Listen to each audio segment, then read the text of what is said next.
নতুন করে কি বক্তব্য শুরু হবে এটা নিয়ে, এটা আমি জানি না। যাই হোক, আমাদের ভারপ্রাপ্ত চেয়ারম্যান দেশ নিয়ে, দেশের মানুষকে নিয়ে ভাবেন, এই 31 দফা হলো তার প্রমাণ। ভালো হোক মন্দ হোক, তিনি কিন্তু এটাকে প্রণয়ন করেছেন। তবে এখন পর্যন্ত ভালো ছাড়া মন্দ কেউ বলতে পারে নাই। আমি আবার বলছি, আমি জানি না আমার এই বক্তব্যের পরে আবার কেউ কেউ এটার খারাপ দিক ধরা শুরু করেন কিনা। যদি ধরেন কেউ, আমি ধন্যবাদ জানাবো। যদি ধরেন খারাপ কিছু থাকলে, এর মধ্যে খারাপ কিছুই নাই, যা আছে ভালো কিছু আছে।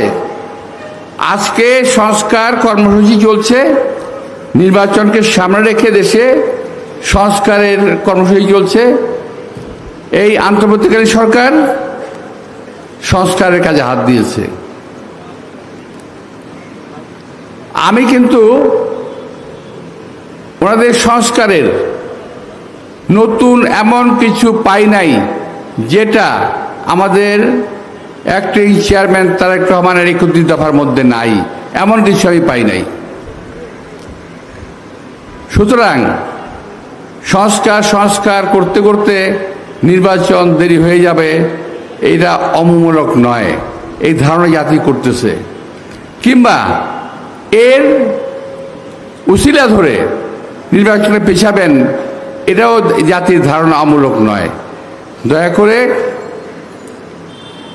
আমি আশা করব যে 31 দফা কর্মসূচি যেটা আছে, আমাদের কার্যক্রম যেটা আছে, এটাকে এই সরকার কিছুটা এদিক ওদিক করে হলেও সংস্কার কাজ দ্রুত শেষ করে দিতে পারে এবং দ্রুত জুন জুলাইয়ের মধ্যে নির্বাচনের ঘোষণা ওনারা দিতে পারেন।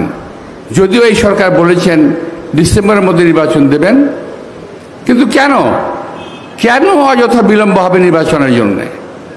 নির্বাচন যদি দিতেই হয় এখনই কেন নয়? যেটা আমি করব সেটা কেন কালকে? যেটা আমি পরশুদিন করব সেটা কেন কালকে নয়? যেটা আমি কালকে করব সেটা কেন আজকে নয়? যেটা আমি আজকে করবো সেটা কেন এখনই নয়? আমি তো বুঝতে পারি না। এখন দেশে অনেক রাজনৈতিক নেতৃবৃন্দ তৈরি হয়েছেন কিংবা কেউ তৈরি করছেন। তারা বিভিন্ন রকম কথা বলছেন, যে কথার অর্থ আমাদের এই 31 দফা জাতির সামনে প্রতিষ্ঠিত করতে 23 সাল থেকে 23শে জুলাই থেকে আজকে 13 জুলাই থেকে আছে কত, আজকে বোধহয় আবার মার্চ, প্রায় 2 বছর হয়ে গেছে না? প্রায় 2 বছর। 2 বছরে আমরা এটা প্রতিষ্ঠিত করতে পেরেছি বলে আমি বিশ্বাস করি। আপনারা কয়দিনে আপনাদের সংস্কার বাস্তবায়ন করবেন এটা আমি বুঝি না। তো আমি এটা বুঝি, সংস্কারের পাশাপাশি নির্বাচনটা যদি দিয়ে দেন, যতটুকু সংস্কার আপনারা পারেন করেন, বাকিরা নির্বাচনের পরে নির্বাচিত সরকার যেই আসুক সেই করবে। অনেকের ভিতরে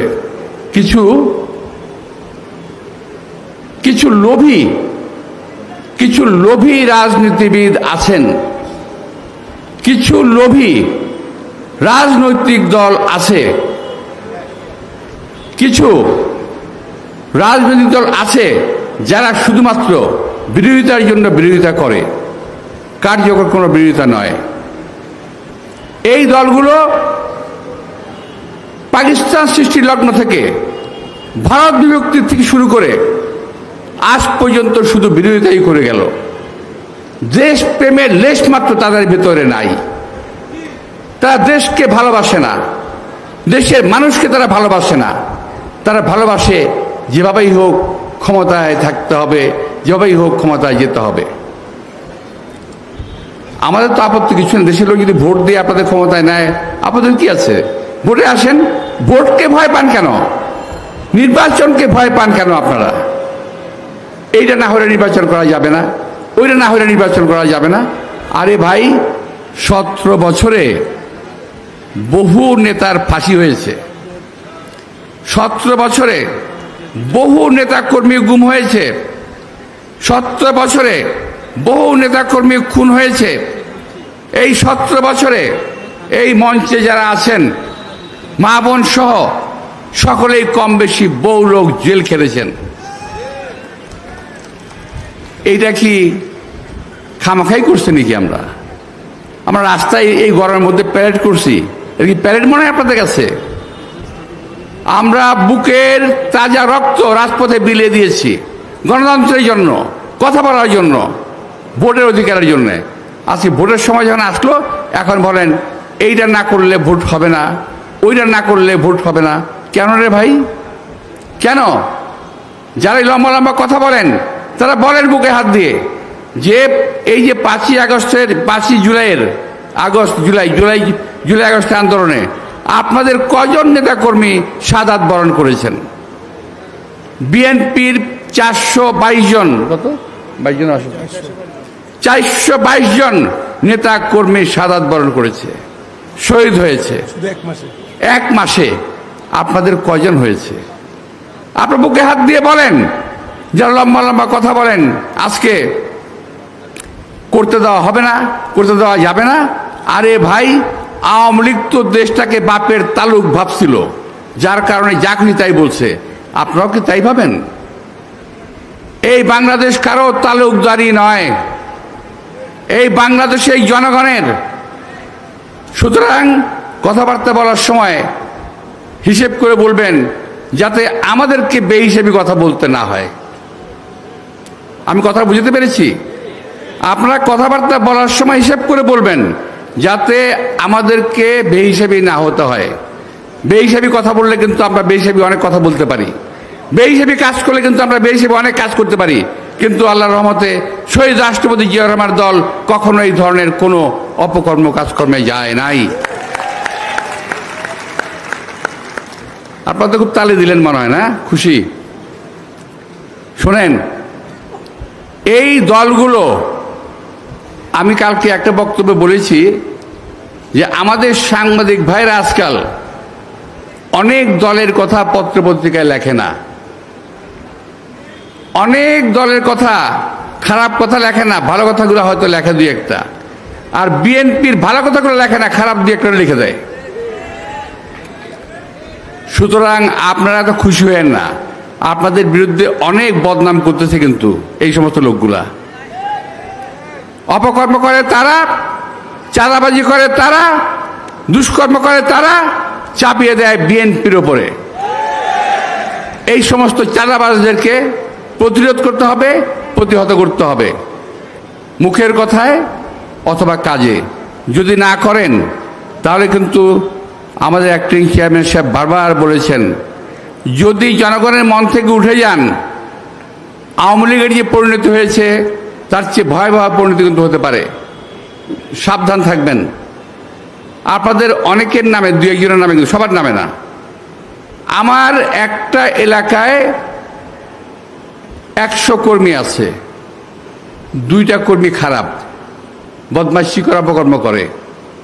যদি হয়, আমার 98 জন কর্মী তো খারাপ না।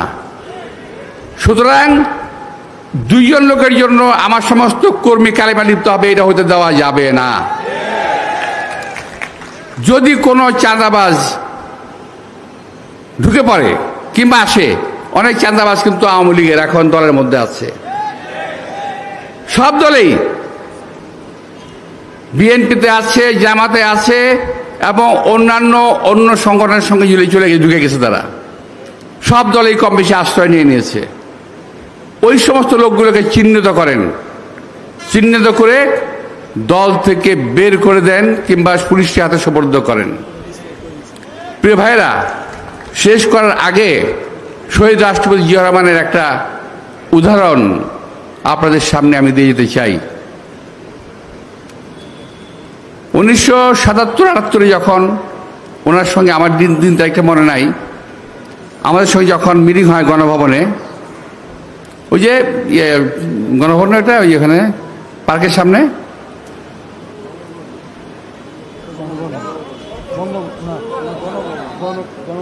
হ্যাঁ হ্যাঁ ওখানেই ওই পার্কের সামনে যেটা, ওখানে যখন উনি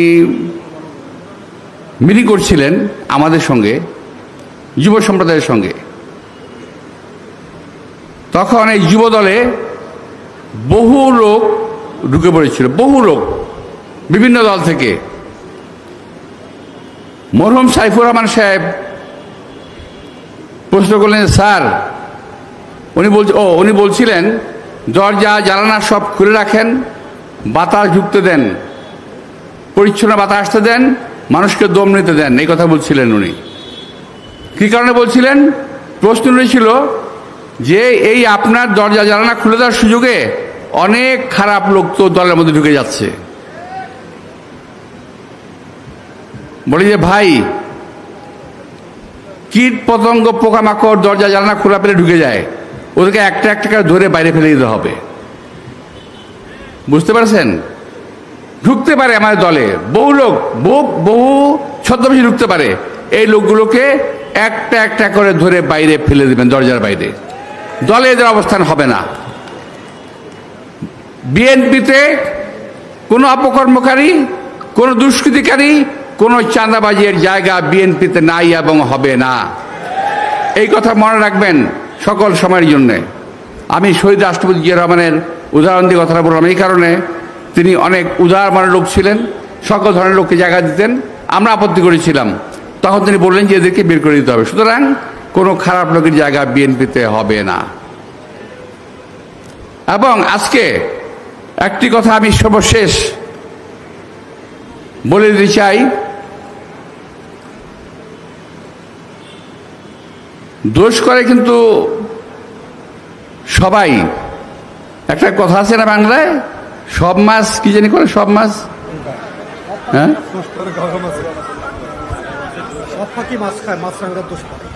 হ্যাঁ, আচ্ছা ভালোভাবে বলি, সব পাখি মাছ খায়, দোষ করে মাছরাঙ্গার, তাই না? তো শুধু সব পাখি খায়।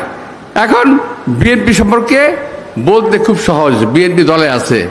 মরহুম সাইফুর রহমান সাহেব একটা কথা বলতেন, সিলেটি ভাষায় বলতেন যে হাড্ডির পাশের মাংস খাইতে খুব মজা লাগে। হাড্ডির পাশে খাইছে না? হাড্ডির পাশের মাংস খাইতে খুব মজা লাগে, মাংস নরম হয়, হাড্ডির পাশে মাংস নরম হয়, খাইতে খুব মজা লাগে। তো যখন নাকি বিএনপি একটি বড় দল, একটি সুন্দর দল, একটি গোছানো দল, এই দলের বদনাম করতে খুব মজা লাগে মানুষের, খুব মজা লাগে। বিভিন্ন দল একযোগে, বিভিন্ন টেলিভিশন একযোগে, বিভিন্ন ইউটিউবার একযোগে বিএনপির বিরুদ্ধে কথা বলছে কনসার্টেড ওয়েতে। এগুলাকে প্রতিরোধ করার জন্য আমাদের কাজের মাধ্যমে জনগণের পাশে থেকে, জনগণের সঙ্গে থেকে বোঝাতে হবে জনগণ বিএনপি ছাড়া এই দেশে জনগণের কোনো বন্ধু নাই। শহীদ রাষ্ট্রপতি জিয়া রহমান প্রমাণ করেছিলেন, যখন এই দেশ থেকে সমস্ত লোক পালিয়ে ইন্ডিয়া চলে গেছিল, ভারত চলে গেছিল ৭১ সালে, তখন কিন্তু শহীদ রাষ্ট্রপতি জিয়া রহমান এই দেশের মাটিতে থেকে যুদ্ধ করেছিল, দেশ ছেড়ে পালিয়ে যায় নাই। প্রিয় ভাইরা, আমি আর কথা বাড়াবো না। আপনাদের সবাইকে আন্তরিক শুভেচ্ছা জানিয়ে আজকে যারা এই কর্মশালা আয়োজন করেছেন তাদেরকে ধন্যবাদ জানিয়ে, এবং আমি শহীদ রাষ্ট্রপতি জিয়া রহমান সাহেব জিয়া রহমানকে স্মরণ করে, দেশনেত্রী বেগম খালেদা জিয়া দীর্ঘায়ু কামনা করে, আমাদের নেতা তারেক রহমানের দীর্ঘায়ু কামনা করে বক্তব্য শেষ করছি। সবাইকে ধন্যবাদ। খোদা হাফেজ। বাংলাদেশ জিন্দাবাদ। আসসালামু আলাইকুম।